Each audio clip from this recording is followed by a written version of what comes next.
इसलिए स्मरण कर कि तू कहाँ से गिरा है और मन फिराए पहले के समान कार्य कर, अन्यथा मैं तेरे पास आता हूँ और यदि तू मन नहीं फिराए तो तेरे दीपदान को उसके स्थान से हटा दूंगा। हेलो दोस्तों, मैं दीपक मसीह और एक नई वीडियो में मैं आप लोगों का हार्दिक स्वागत करता हूँ। तो दोस्तों, हम लोगों ने एक सीरीज शुरू किया है जो प्रकाशित वाक्य पुस्तक के बारे में है और हम लोग प्रकाशित वाक्य पुस्तक को step by step, chapter by chapter study शुरू किया है। तो यीशु ने अपना मिनिस्ट्री इस पृथ्वी पर शुरू किया, लेकिन वो अकेले तो उसको कैरी नहीं कर सकता था, इसलिए उसने एक ग्रुप बनाया। जो पहला ग्रुप था उसके डिसाइपल लोगों का, और जिसे हम मंडली के नाम से जानते हैं। तो यीशु के शिष्यों के द्वारा जो मंडली खड़ा किया गया था यीशु की मिनिस्ट्री को कैरी करने के लिए, वो पहला जो ग्रुप था उसको इफिसुस के मंडली के नाम से जाना जाता है।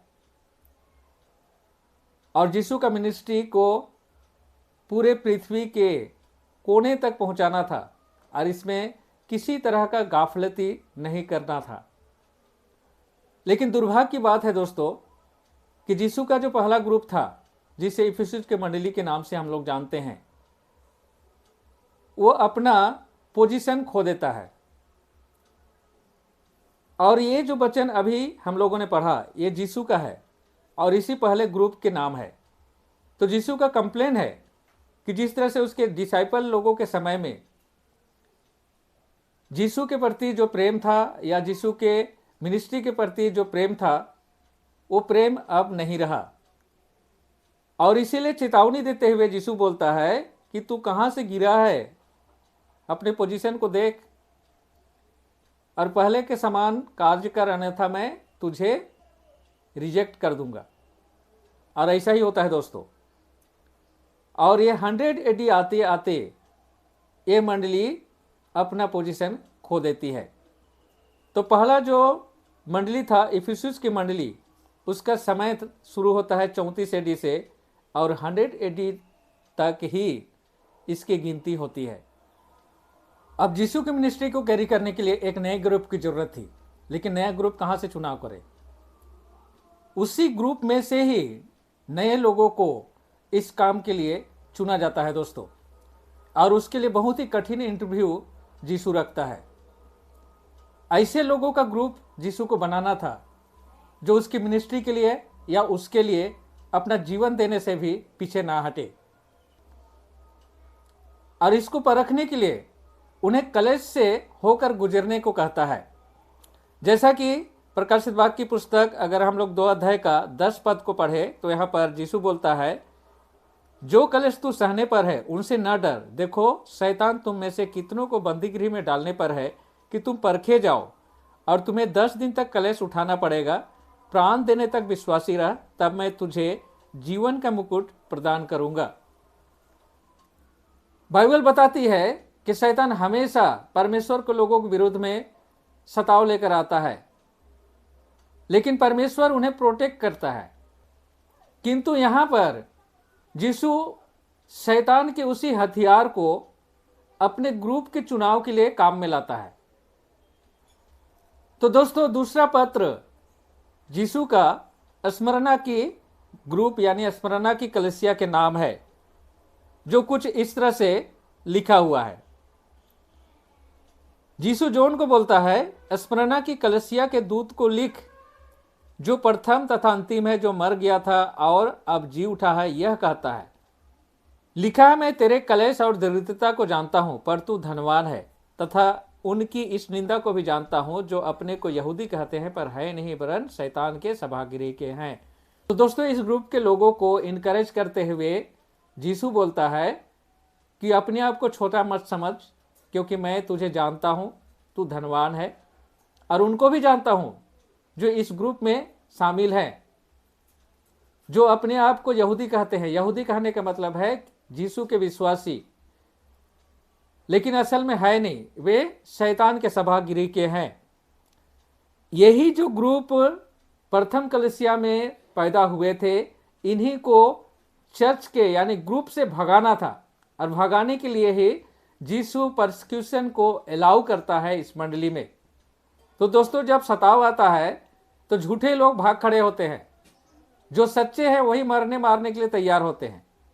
और इसी हथियार को यीशु अपनाता है ताकि उसकी मिनिस्ट्री को कैरी करने वाले परफेक्ट लोगों का चुनाव किया जा सके। और आगे इस ग्रुप को सावधान करते हुए बोलता है कि शैतान तुम में से कितनों को बंदीगृह पर डालने पर है कि तुम परखे जाओ, और तुम्हें 10 दिन तक कलश उठाना पड़ेगा। प्राण देने तक विश्वासी रह, तब मैं तुझे जीवन का मुकुट प्रदान करूंगा।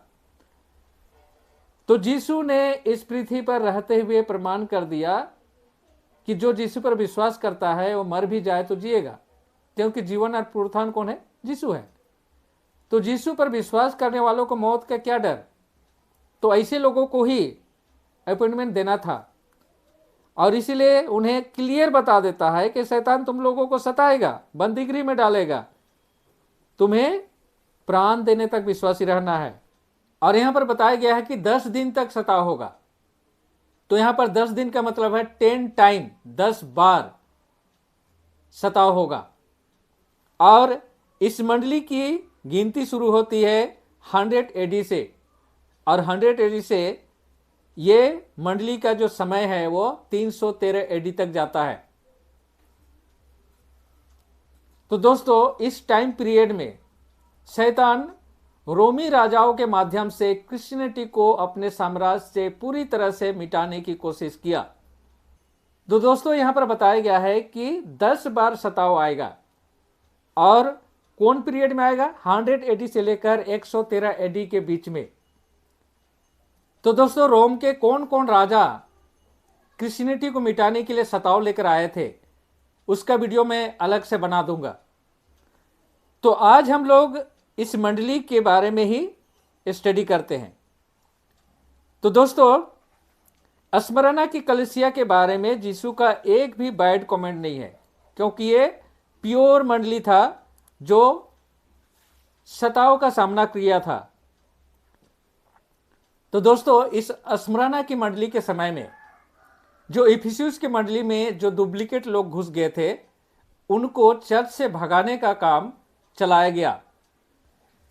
तो दोस्तों, स्मरणा की कलीसिया का टाइम पीरियड था 100 एडी से लेकर 313 एडी तक।